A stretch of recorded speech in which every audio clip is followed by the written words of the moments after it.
महाराज जी नमस्ते। आशीर्वाद सबको। चलिए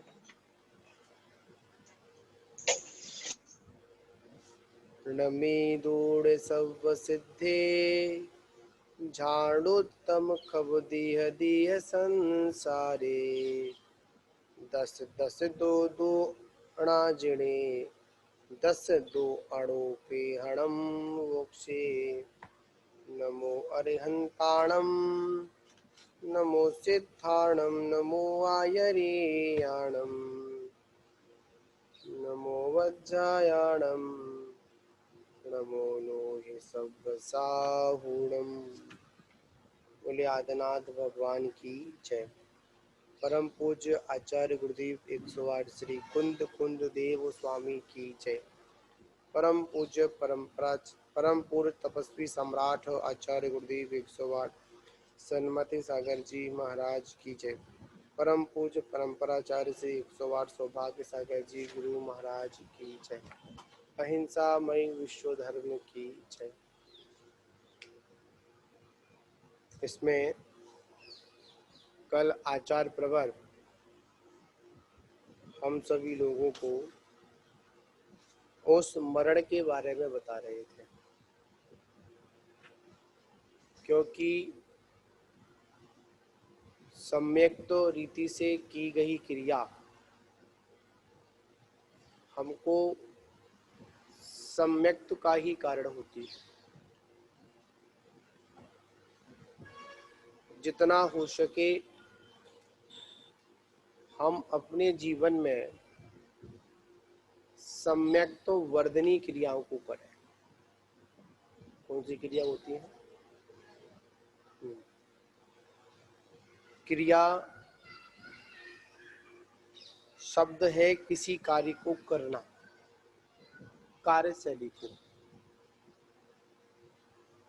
और अगर उसमें भेद अगर प्रभेद करेंगे तो उसमें आचार्य वर कहते हैं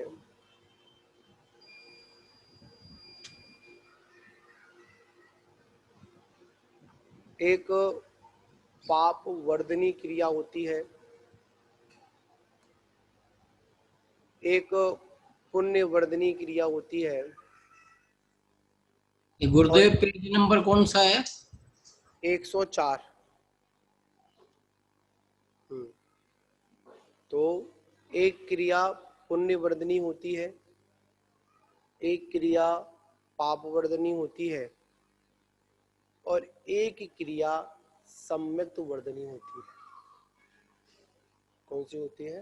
पाप वर्धनी, पुण्य वर्धनी और सम्यक्त वर्धनी। जिसमें आचार्य प्रमष्टि कह रहे हैं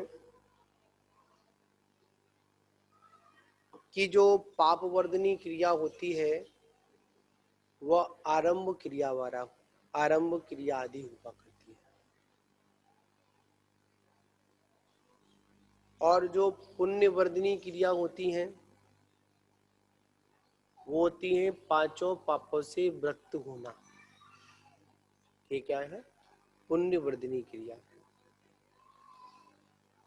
और सम्यक्त वर्धनी क्रिया क्या है?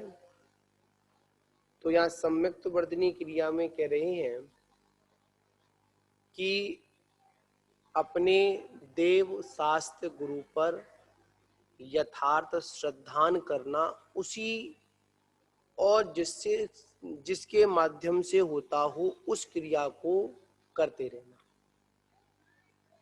जीवादिक 7 तत्वों पर श्रद्धान आदि करना, मतलब जिनवाणी का स्वाध्याय करना, अपने कर्तव्यों में लगे रहना। जहां पर हम कर्तव्यों में लगे रहते हैं वहां पर किसी भी प्रकार की कोई भी बाधा नहीं होती है। बाधा कहाँ आती है? सम्यक्त की विराधना कहाँ होती है? जहां पर हम उसमें कर्ता बुद्धि करते हैं। कौन सी बुद्धि करते हैं? कर्ता बुद्धि कहते हैं। और जहां पर कर्ता बुद्धि होगी वहां पर ममत्व बुद्धि होगी। और जहां पर ममत्व बुद्धि होगी वहां पर मिथ्वात अवश्य होगा। क्या होगा? मिथ्वात अवश्य होगा। और जहां पर मिथ्वात होगा वहां पर संसार ही वृद्धि को प्राप्त होगा, संसार नष्ट को प्राप्त नहीं होगा। जैसे कल तत्वा सूत्र की वाचन में आया था, जगत काया स्वभावो व संवेग वैराग्यर्थ। क्या सूत्र था? कि जगत काया स्वभावो व संवेग वैराग्यर्थ। वास्तविकता इस संसार से हमारी अगर वृत्ति होगी तो कब होगी? जब हम जगत और शरीर इन दोनों के स्वभाव को जान लेंगे। तो इसी बारे में आचार्य परमेष्ठी बतला रहे थे, मृत्यु के नजदीक आने पर वही घबराते हैं जिनका सम्यक तो नहीं होता है। जिस प्रकार स्वर्ग में इतना सारा वैभव होने पर, इतनी सारी व्यवस्थाएं होने पर, स्वर्ग के देवी देवता जो मिथ्वात के साथ में अपना जीवन व्यतीत करते हैं, ठीक है, साथ में जो मिथ्या दृष्टि होते हैं, उनको उस पर्याय को छोड़ने पर वेदना होती है, संक्लेशित होते हैं, दुखी होते हैं। आखिर में क्यों? मात्र एक ही कारण है, वहां पर मिथ्वात है, वहां पर ममत्व बुद्धि लगी हुई है। वो यही सोचते हैं कि अब मेरे को वहां जाना पड़ेगा, ऐसा करना पड़ेगा, वैसा करना पड़ेगा, माँ के गर्भ में जाना पड़ेगा। पर इस कारण क्या करते हैं? संक्लेशित होते हैं। अब मुझे इतना जो अपार जो वैभव, अपार जो ऐश्वर्य वैभव जो मुझे भोगने को मिला था, अब मेरे को भोगने को नहीं मिलेगा। हर स्वर्ग के देव की बात नहीं है, यहाँ पर एक सिद्धांत वाली बात है कि जो सम्यक्त्व के साथ जिनका जीवन है, ऐसा वो जीव संक्लेशित नहीं होते हैं। जो मिथ्वात के साथ में होते हैं वो ऐसा करते हैं। अब यहाँ पर बता रहे हैं, रोग भयात। क्या कह रहे हैं? रोग भयात। गाथा में एक शब्द आया था, रोग भयात। तो क्या कह रहे हैं? रोग अनेक है। रोग कितने हैं? अनेक रोग हैं, एक रोग नहीं है, अनेक रोग हैं जो शरीर में उत्पन्न होते हैं। कहां पर उत्पन्न होते हैं? शरीर में उत्पन्न होते हैं। भय भी प्राणियों में अनेक तरह का हुआ करता है। किसका होता है? भय भी कैसा होता है? अनेक प्रकार का हुआ करता है प्राणियों के अंदर। प्रमुखतः इष्ट पदार्थों में, किसमें? प्रमुखतः इष्ट पदार्थों में संभावित वियोग भी मन में भय उत्पन्न करता है। क्या उत्पन्न करता है? भय उत्पन्न करता है। यहाँ पर कह रहे हैं कि रोग कितने हैं? अनेक रोग हैं। कितने रोग हैं? अनेक रोग हैं। उन अनेक रोगों में, और वो अनेक रोग कहाँ उत्पन्न होते हैं? वह शरीर में ही अनेक रोग उत्पन्न होते हैं। कहीं बाहर से उत्पन्न नहीं होते हैं। कहाँ पर उत्पन्न होते हैं? इस शरीर में ही उत्पन्न होते हैं। और जो भय है वो भी कैसा है? अनेक प्रकार का है। प्राणियों में अनेक प्रकार का भय बताया गया है। तो मुख्यता में देखा जाए, सबसे बड़ा भय तो वही होता है कि जो मेरा इष्ट पदार्थ है वो कहीं भविष्य में हमसे दूर ना हो जाए।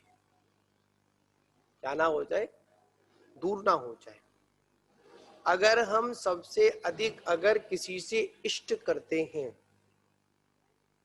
तो सबसे पहले हमारा शरीर ही है। क्या है? हमारा ये शरीर ही है। इससे हम क्या करते हैं? स्नेह करते हैं, राग करते हैं, इसको नहलाते हैं, इसको साफ करते हैं, इसकी सुरक्षा करते हैं। तो ये क्या है, क्यों करते हैं? सुरक्षा करने का मात्र एक ही उद्देश्य है, अगर मैं इसकी देखभाल नहीं करूंगा तो ये आगे मेरा साथ नहीं देगा। क्या नहीं देगा? साथ नहीं देगा। इसलिए क्या करते हैं? इसलिए हम शरीर को क्या करते हैं? देखभाल करते हैं। तो मन में अगर कोई भय है तो भय क्यों है? भय उत्पन्न होने का कारण क्या था? तो आचार्य कहते हैं कि मुख्यतः से जो हमारे मन में जो संभावित कहीं ये कुछ कर ना ले, कुछ कहना दे, ऐसा मन में क्या लगा रहता है? भय लगा रहता है।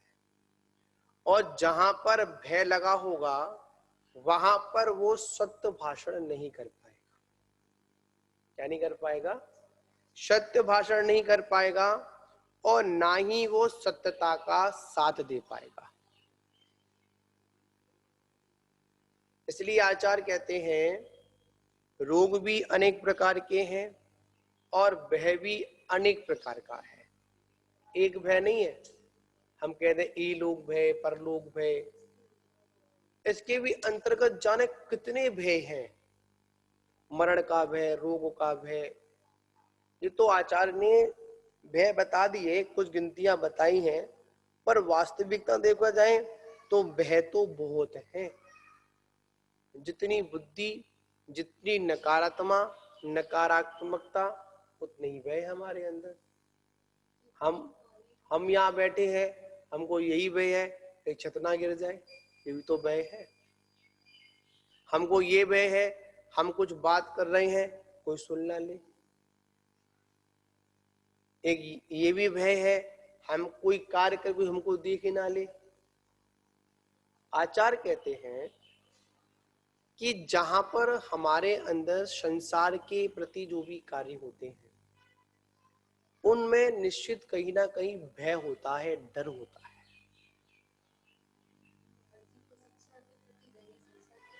हाँ, संसार के प्रति भय नहीं है, संसार के जो कारण है उनसे भयभीत है।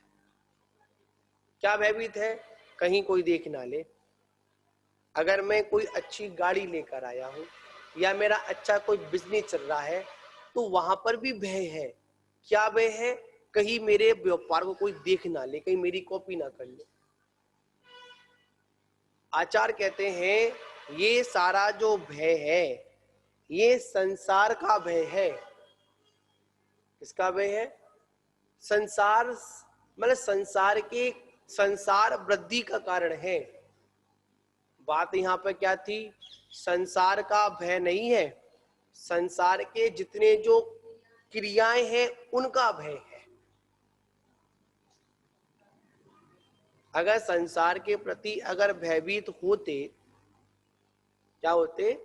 संसार के प्रति अगर भयभीत होते तो ऐसी हम क्रिया ही नहीं करते जिससे हमको भयभीत होना पड़ता। एक चोरी करने वाला कभी भी निडर होकर नहीं घूम पाता है। कोई दोषपूर्ण जिसका जीवन है वह निर्दोष प्रवृत्ति नहीं कर पाता है। क्या नहीं कर पाता है? निर्दोष प्रवृत्ति नहीं कर पाता है। क्यों नहीं कर पाता है? उसको डर है, उसको भय है। क्या भय है? कहीं मुझे कोई देख ना ले। कहा भी जाता है कि चोर कितनी भी हिफाजत से चोरी करे, कहीं ना कहीं वो सुराग छोड़ ही जाता है। चोर कितना भी होशियार क्यों ना हो, कहीं ना कहीं वो ऐसा कोई चीज छोड़ जाता है जिस कारण उसकी चोरी भविष्य में पकड़ने में आ जाती है। हाँ, इसलिए कहा जाता है कि चोर की दाढ़ी में तिनका। क्यों? इसलिए होता है वो कितनी भी सावधानी से कार्य करे और क्या होता है, वो पकड़ में आ ही जाता है। तो आचार्य कह रहे हैं अनेक रोग हैं जो शरीर में उत्पन्न होते हैं। एक रोग ठीक नहीं हो पाता, दूसरा रोग पैदा हो जाता है। एक रोग के पैदा होने पर अनेक रोग उसके साथ में पैदा होते हैं। क्या कितने रोग हैं? अनेक रोग हैं। किसमें? इस शरीर में।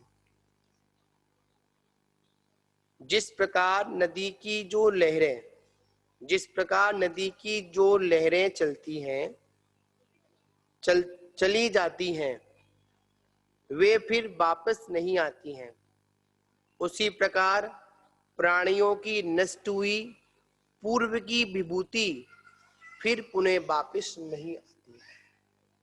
क्या कह रहे हैं? नदी में जो लहरें उठी हैं वो लहरें वापस नहीं आती है, उन जैसी आती है। जैसे कहा जाता है कि जो समय आज हमारे पास है, हम कहें वही समय थोड़े समय के बाद हमारे पास वैसा आ जाए, नहीं हो सकता है। उस समय में कोई ना कोई परिवर्तन अवश्य होगा। अगर वही समय अगर वापस लौटकर अगर आ जाए, और ऐसा कोई यंत्र नहीं बना है, क्या नहीं बना है? ऐसा कोई यंत्र नहीं बना है जिस यंत्र के माध्यम से हम समय को पीछे की ओर ले जा सके। आज हम अपनी अपनी अवस्थाओं में आ चुके हैं, और अगर हम ये कहें कि हमको बचपन मिल जाए तो क्या होगा? वह कभी हमको मिलने वाला नहीं है। जो समय हमारे हाथ से निकल गया, क्या निकल गया? जो समय हमारे हाथ से निकल गया, फिर वो समय वापस रिटर्न हमारे पास आ जाए, तीन काल में संभव नहीं है। कैसा नहीं है? तीन काल में संभव नहीं है। क्यों संभव नहीं है? तो आचार्य कहते हैं इसलिए संभव नहीं है, यही तो संसार का चक्र है। क्या चक्र संसार का? कि जो समय गया वह वापस लौटकर नहीं आता है। इसलिए आचार्य कहते हैं हम अपने समय का सही उपयोग करें। क्या करें? हाँ, जो समय आज हमारे पास है वो समय वापस लौटकर हमारे पास नहीं आएगा। आज हम जितना हो सके इस समय में क्या कर सके? संयम की साधना कर सके। वास्तविकता देखा जाए कि अगर हम समय का सदुपयोग कर रहे हैं तो मात्र वही सदुपयोग है, या हम संयम की साधना कर रहे हैं, या फिर हम अपने आत्मा का चिंतन कर रहे हैं। इसके अलावा समय का दुरुपयोग है, समय का सदुपयोग नहीं है।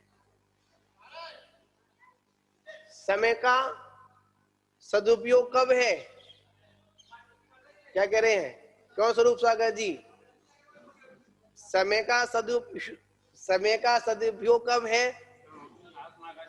जब जिस समय अपनी आत्मा का चिंतन करें या अपने संयम में हम दृढ़ रहें, तब तक तो क्या समय का सदुपयोग है।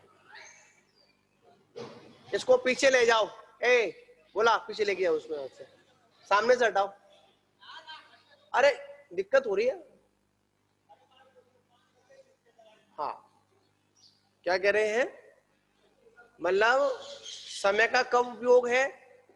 जब हम सम्यक्त वर्धनी, ज्ञान वर्धनी, चारित्र वर्धनी, तप वर्धनी और वीर वर्ध, जो हमारे पंचाचार हैं, जो हमारे व्रत हैं, उनको हम अगर पाल रहे हैं तब तक।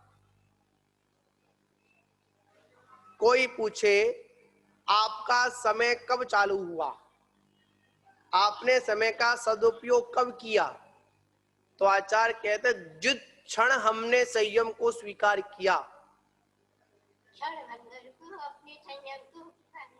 मतलब ये कह रहे हैं हमारा जीवन कब सार्थक है कि जब हम संयम को स्वीकार करें, तभी हमने समय का सदुपयोग किया है। अन्यथा भोगों में, उपभोगों में हमने क्या किया? संयम का मतलब समय का दुरुपयोग किया, सदुपयोग नहीं किया। हाँ, तो कह रहे हैं जिस प्रकार नदी की जो लहरें हैं चली जाती हैं, वापस लौटकर नहीं आती हैं, उसी प्रकार जो संपत्ति है, क्या है? जो संपत्ति है, जो वैभव है, फिर पुनः वापस लौटकर नहीं आता। हाँ, समय चला गया, समय लौटकर नहीं आएगा। धन चला गया, धन लौटकर नहीं आएगा, वो नहीं आएगा। एक सीधी सीधी बात है, उदाहरण में समझो। एक हमारे पास में 10 रुपए का नोट है। कितने रुपए है? 10 रुपए है। और उसकी नंबरिंग नोट कर लो। नोट पर क्या होते हैं? नंबर नोट होते हैं ना, नंबरों को नोट कर दो। और वह नोट हमारे बीच से चला जाए, अगर वो नोट हमारे बीच से चला जाए, हमारी जेब से निकल जाए, तो वापस वो नोट हमारे पास आता है क्या? 10 रुपए तो आएंगे, पर उस नंबर के नहीं आएंगे। वो क्या होगा? घूमता घूमता घूमता घूमता क्या करेगा? पूरे जहां जहां जाना होता वहां वहां घूम लेगा, पर वो क्या नहीं करेगा? वापस लौटकर वो नहीं आएगा। उस जैसा तो आ जाएगा, जो क्षण है जो निकल गया, सेम टू सेम नहीं आएगा, कॉपी नहीं आएगा। कैसा आएगा?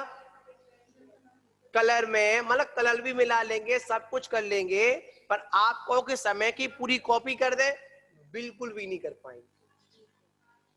इसलिए आचार्य क्या कहते हैं? हमेशा हमको यही चिंतन करना चाहिए कि ये संपत्ति वापस लौटकर आने वाली नहीं है, फिर मैं क्यों इसके पीछे अपना बहुमूल्य समय को व्यर्थ कर रहा हूं? क्या कर रहा हूं?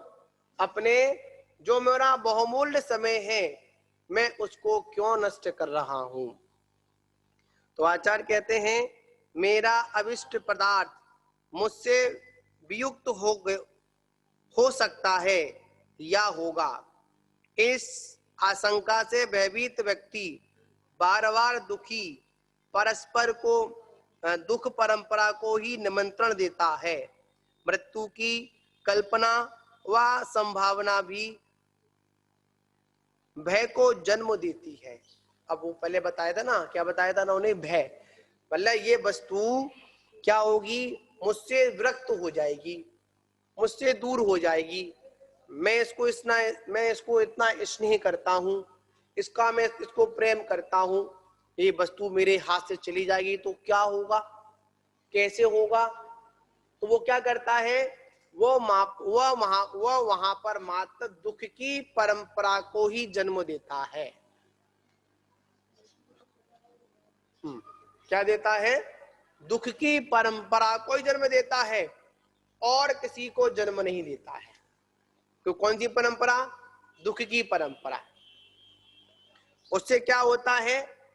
एक होता है आशंकित, मतलब उसको क्या लगा रहता है? आशंका लगी रहती है, कहीं ये चला ना जाए, कहीं ये दूर ना हो जाए, उसको पकड़ पकड़ घूमेगा, कहीं टूट ना जाए, उसको संभाल कर रखेगा। ये सब क्या है?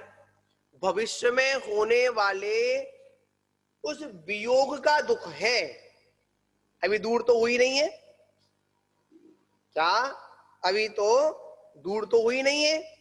तो आचार्य कहते हैं अब समय नजदीक आ चुका है, समय नजदीक आ चुका है।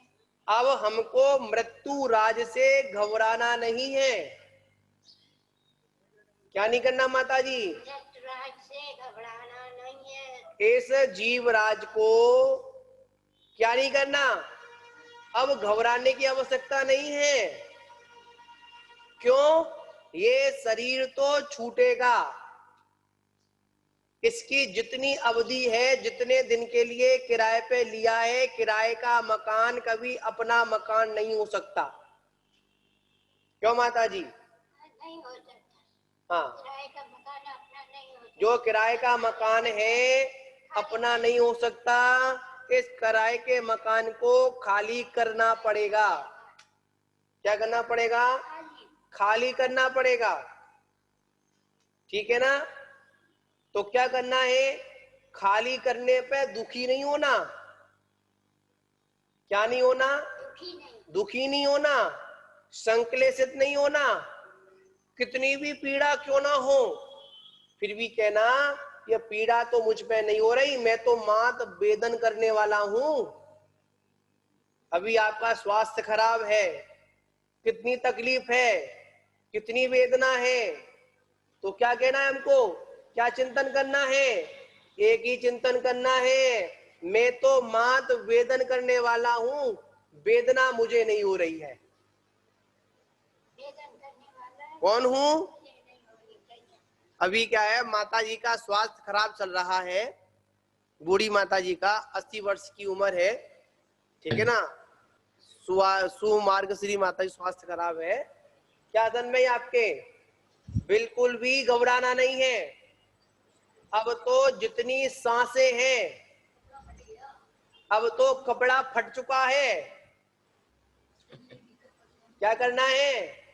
ये शरीर है अब तो फट चुका, जीर्ण शीर्ण हो चुका है। अब क्या करना पड़ेगा? भविष्य में इस कपड़े को बदलना है। क्या करना है माता जी? कपड़े को बदलना। हाँ, अगर कपड़े को बदलना है तो परिणाम कैसे रखो? समता भाव। हाँ, समता भाव रखोगी तो कपड़ा अच्छा मिल जाएगा, और समता भाव नहीं रखोगी तो क्या होगा? इससे भी बेकार कपड़ा मिलेगा। कैसा कपड़ा मिलेगा? इससे भी बेकार मिल- हाँ, इससे बेकार कपड़ा नहीं चाहिए। हमें क्या करना है?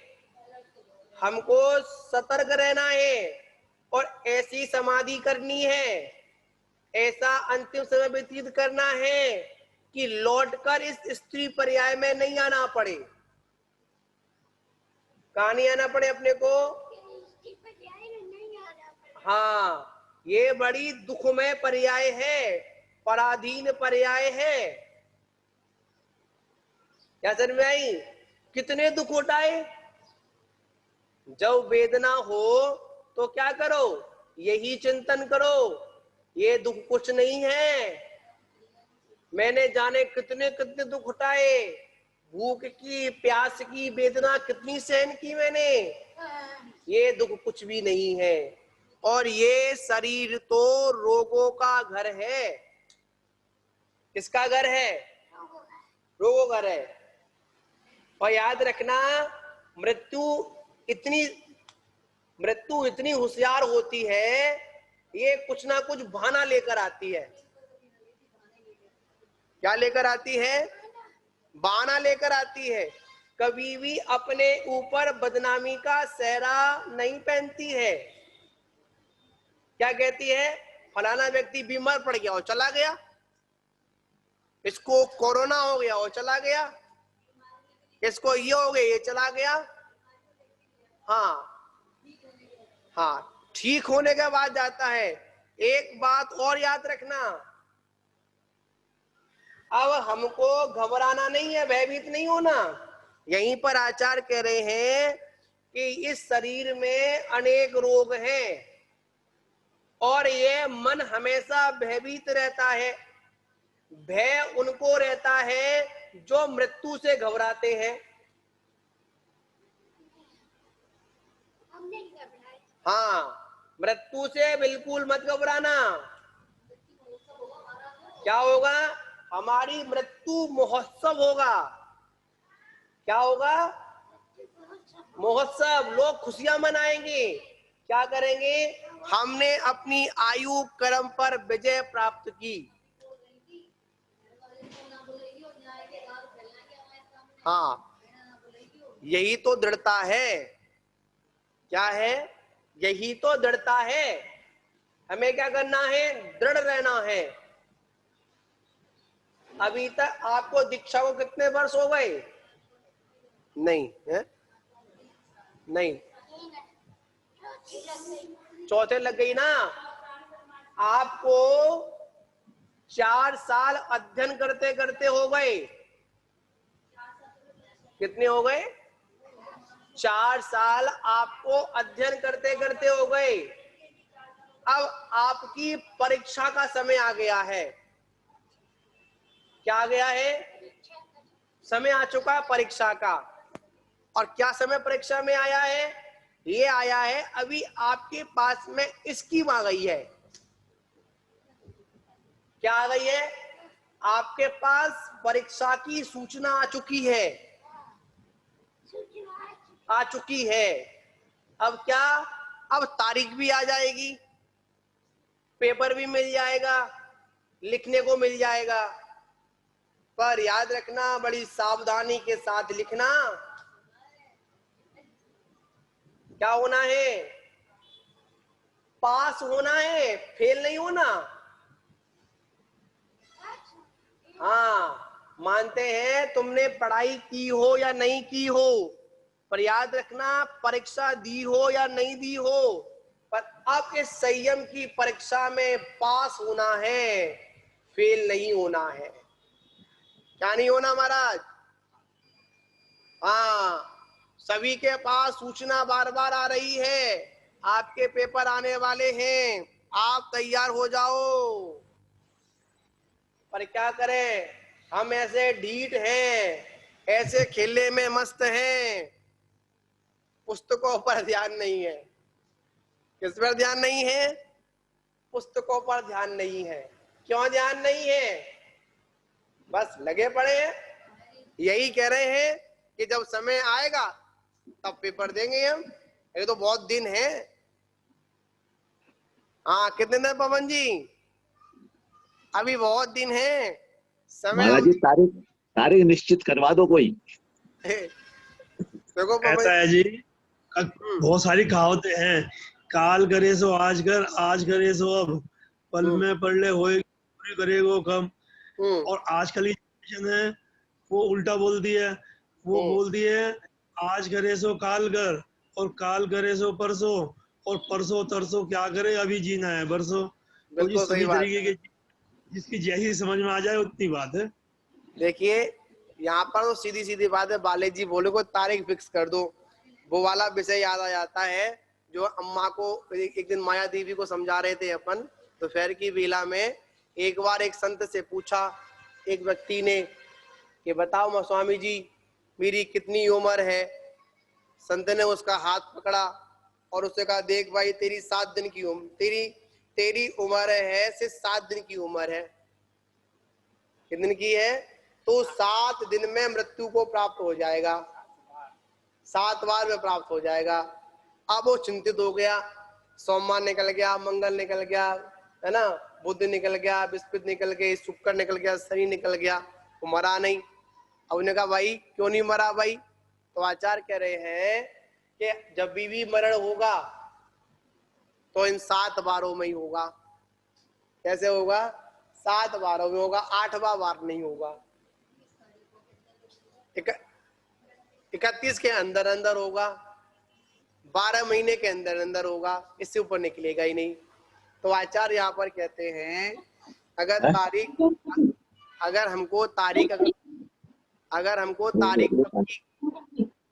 हमको अपनी तारीख पक्की करनी है तो उसका यही तरीका है, अपने हाथ में दीपक लेकर घूमो और पीछे कालवली नंगी तलवार लेकर घूम रहा है। क्या? कालवली नंगी तलवार लेकर घूम रहा है, हाथ में एक दीपक है। शर्त ये है या बाहर भोगों को देख लो या फिर दीपक से एक बूंद नहीं गिर जाए, या उन रानियों को देख लो, चक्रवर्ती का आता है, घर में बैरागी वाला आता है, या अपन उन रानियों को देख लो, या फिर आप कटोरों को देख लो, इस दीपक को देख लो, अगर एक बूंद गिर गई तो पीछे जो चल रही जो कालबली है तुरंत क्या कर देंगे, सर अलग कर देंगे।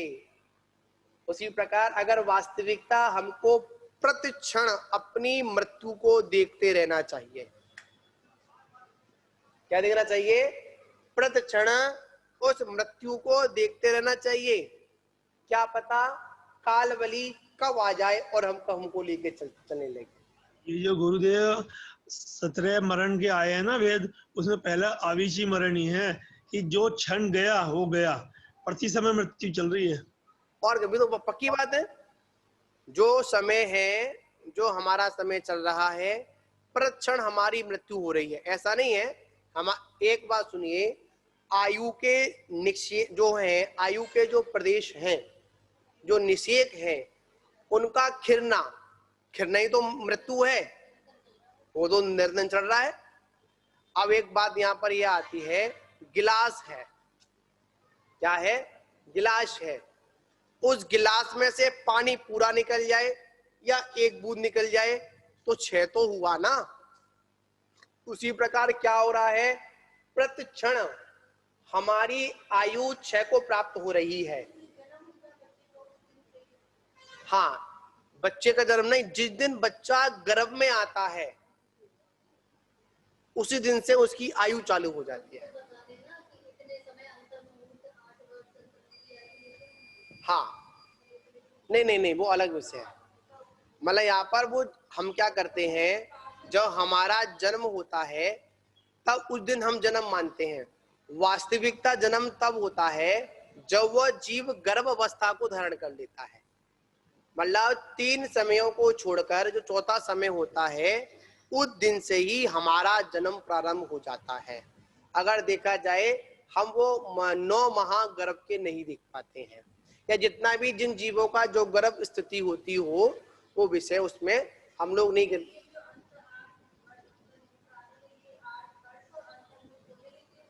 वो नहीं लेते हैं माता जी।